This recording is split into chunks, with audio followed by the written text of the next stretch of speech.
प्रिय विद्यार्थियों नमस्कार। मैं हूं अजीत यादव, आपका साइंस टीचर। आप देख रहे हैं Ajit biology club YouTube channel.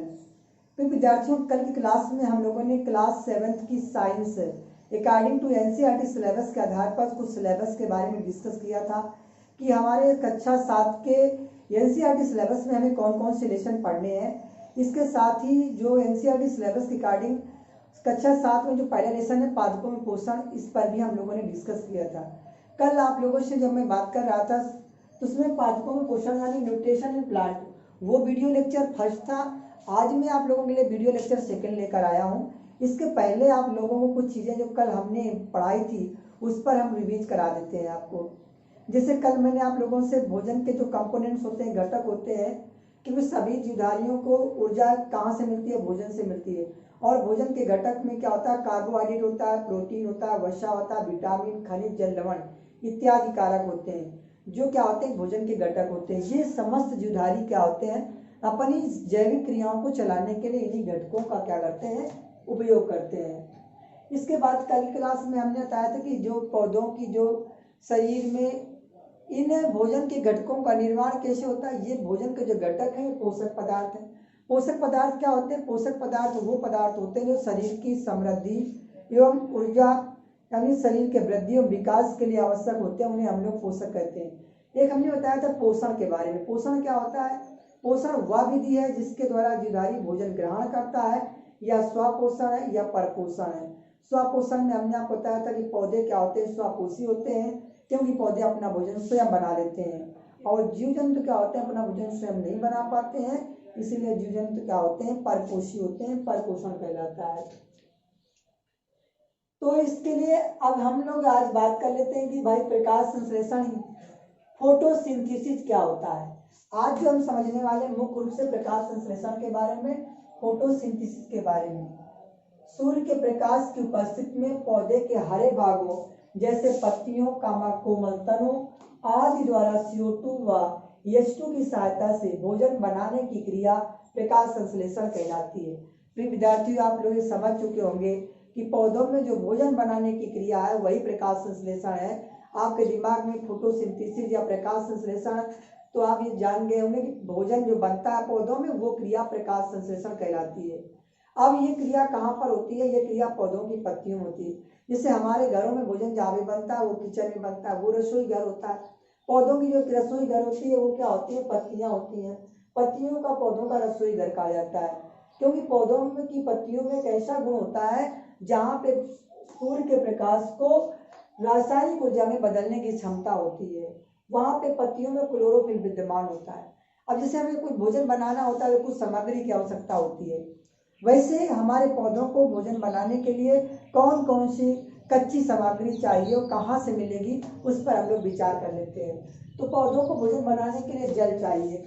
अब ये जल कहाँ से मिलेगा ये भी हम आपको बताएंगे। और क्या चाहिए, कार्बन डाइऑक्साइड, CO2, ये कहाँ से मिलेगा इस पर बात करेंगे। और सूर्य का प्रकाश का नाम, लाइट कहाँ से मिलता है, और खनिज एवं लवण ये कहाँ से मिलते हैं पौधों को भोजन बनाने के लिए। आप देख रहे हैं पत्ती है। पत्ती क्या होता है, पौधे के तने से जुड़ी होती है। पौधे के तने से क्या होता है, खनिज, जल, लवण पहुंचते हैं काय के माध्यम से, जाइलम ऊतक के माध्यम से पत्तियों तक पहुंचते हैं। और पत्तियों में क्या होते हैं, पत्तियों में छोटे छोटे छिद्र होते हैं जिन्हें हम लोग क्या बोलते हैं, स्टोमेटा बोलते हैं, जिन्हें रंध्र बोला जाता है। उन्हीं रंध्रों के माध्यम से CO2 पहुंचती है। और CO2 कहाँ से वायुमंडल में जाती है, ये सारा का सारा वायुमंडल इसके चारों ओर है। जब जीव जंतु श्वसन क्रिया, जैसे मानव एक जीव है, जब मानव श्वसन करता है तो ऑक्सीजन क्या होता है, सॉरी CO2 ऑक्सीजन लेता है और CO2 छोड़ता है, वो CO2 वायुमंडल में जाती है। वही CO2 पौधे भोजन बनाने में प्रयुक्त करते हैं। यानी हम लोग अच्छी चीज पौधों से ले लेते हैं और अपनी खराब चीज जो हमारी बेकार है वो पौधों को दे देते हैं। और उसी समय क्या होता है, भोजन बनाने के दौरान O2 भी क्या होता है, रिलीज होती है। इस तरीके से अब ये सूर्य का प्रकाश, हमारी पृथ्वी पर ऊर्जा का एक सबसे बड़ा स्रोत क्या होता है, सूर्य होता है, सन होता है। अब सन से क्या होता है, सनलाइट निकलती है, सौर ऊर्जा। इसी सौर ऊर्जा का प्रयोग क्या होते हैं, पौधे भोजन बनाने में करते हैं। बिना सूर्य के प्रकाश के बिना पौधे भोजन नहीं बना सकते हैं। यदि किसी पौधों में क्लोरोफिल नहीं होगा तो भी भोजन नहीं बनेगा। व्हाट इज क्लोरोफिल, क्लोरोफिल क्या होता है, क्लोरोफिल पत्तियों में पाए जाने वाला एक प्रकार का हरे रंग का वर्णक है जिसे क्लोरोफिल बोलते हैं। ये हरे रंग का होता है जिससे हम लोग क्लोरोफिल बोलते हैं, पिगमेंट है। और ये तो आप समझ गए कि पौधे जड़ों के माध्यम से खनिज जल एवं लवण लेते हैं और सूर्य का प्रकाश लेते हैं और वायुमंडल से CO2 लेते हैं और उनकी पत्तियों में कारक होता है, जो एक फैक्टर होता है, पिगमेंट होता है, जिसे क्लोरोफिल बोलते हैं। उसी की सहायता से क्या बना लेते हैं, भोजन बना लेते हैं। इस तरीके से आप ये समझ गए होंगे भोजन, तो भोजन बनता है।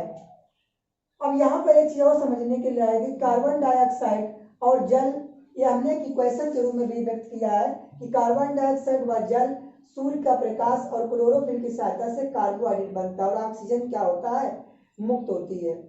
हमारे सभी जीवों के लिए ऊर्जा का जो चरम स्रोत होता है वो सूर्य होता है। हमारी पृथ्वी पर ऊर्जा का तो मैंने पहले बताया, सबसे बड़ा स्रोत क्या होता है, प्राकृतिक है, नेचुरल रिसोर्सेज है, जो सूर्य है। सूर्य की ऊर्जा सभी जीवधारियों के अंदर क्या होता है, समाहित होती है। यदि सूर्य क्या हो, पृथ्वी से समाप्त हो जाएगा, जानते हो, समस्त जीवधारियों को ऊर्जा मिलना क्या हो जाएगी, बंद हो जाएगी। यदि आप कल्पना करें, यदि प्रकाश संश्लेषण नहीं होगा तो क्या होगा, यदि प्रकाश संश्लेषण नहीं होगा तो क्या होगा। विद्यार्थियों में बताना चाहूंगा, यदि प्रकाश संश्लेषण एक पृथ्वी से पौधों में नहीं होगा तो पौधे भोजन नहीं बना पाएंगे। जब पौधे भोजन नहीं बना पाएंगे तो हमको भोजन कहाँ से मिलेगा, क्योंकि अप्रत्यक्ष रूप से देखा जाए तो समस्त जीवधारी भोजन के लिए किस पर डिपेंड होते हैं, पौधों पर डिपेंड होते हैं। और जब पौधे भोजन जो बनाते हैं वो स्वयं भी खाते हैं और हम लोगों को, अन्य जीवधारियों को भी क्या होते हैं, देते हैं। तो पौधों में क्या होता है, प्रकाश संश्लेषण क्रिया नहीं होगी तो हमारे पृथ्वी के समस्त जीवधारी क्या हो जाएंगे, नष्ट हो जाएंगे।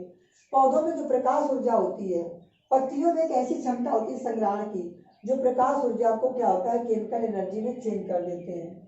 अब पौधों में जो भोजन बनता है उसे क्या बोलते हैं, उसे विद्यार्थियों कार्बोहाइड्रेट बोला जाता है। और पत्तियों में मंड या स्टार्च के रूप में भोजन का क्या होता है, संचय हो जाता है। तो पत्तियों में जो भोजन बनता है उसी को मंड कहते हैं, उसी को स्टार्च करते हैं, प्रकार से कार्बोहाइड्रेट का प्रकार है।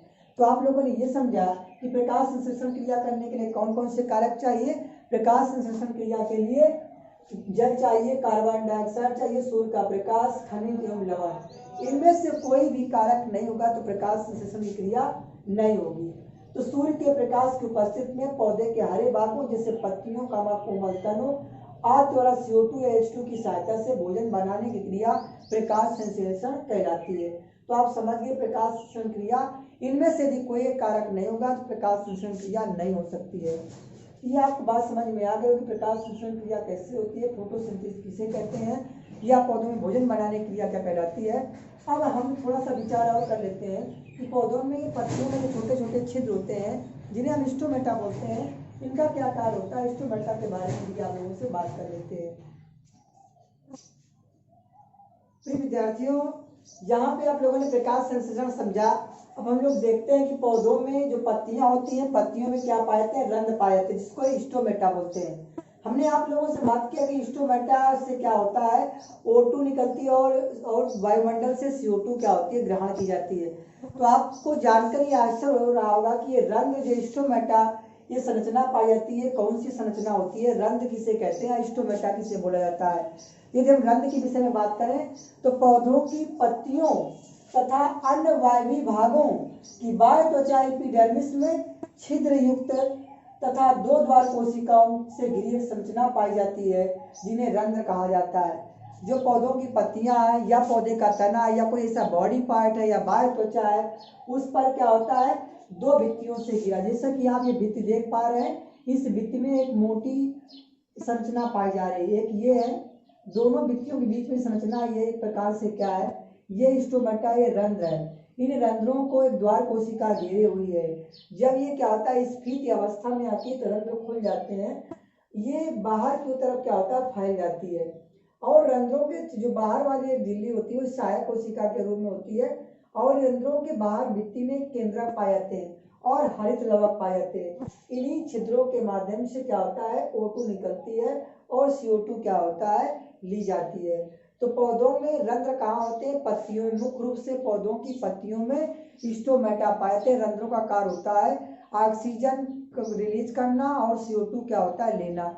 तो आप लोग रंध्र के बारे में भी समझ गए कि स्टोमेटा क्या होता है। जैसे पत्ती है, पत्तियों की निचली सतह पर ये देख रहे हैं रंध्र होते हैं, इन्हीं से ऑक्सीजन रिलीज हो रही है और CO2 भी क्या है पौधे ले रहे हैं। पौधे O2 छोड़ते हैं और CO2 लेते हैं। O2 क्या होता है, एक प्रकार से प्राणदायक गैस है। CO2 एक कार्बन डाइऑक्साइड गैस है जो जीव जंतुओं के द्वारा छोड़ी जाती है। तो आप लोगों ने आज की क्लास में क्या समझा? आज क्लास में आपने प्रकाश संश्लेषण के बारे में समझा। प्रकाश संश्लेषण वह क्रिया है जिसके द्वारा पौधों में सूर्य के प्रकाश की उपस्थिति में कार्बन डाइऑक्साइड की सहायता से और मृदा से खनिज लवण लेकर भोजन बनाने की जो क्रिया है वो प्रकाश संश्लेषण कहलाती है। प्रकाश संश्लेषण एक प्रकार से सूर्य की प्रकाशीय ऊर्जा को पौधों की पत्तियों में क्या होता है रासायनिक ऊर्जा में बदला जाता है। और पौधों में भोजन कहाँ बनता है? पत्तियों में। पत्तियों को पौधों का क्या कहता है? रसोई घर कहा जाता है। और रंध्र के बारे में भी आप समझ गए। पौधे क्या होते हैं? स्वकोषी होते हैं क्योंकि अपना भोजन स्वयं बनाते हैं, और हम लोग अपना भोजन स्वयं नहीं बना पाते तो हम लोग क्या होते हैं? परपोषी होते हैं। इस तरीके से आप उम्मीद करते हैं क्लास आपको समझ में आई हो।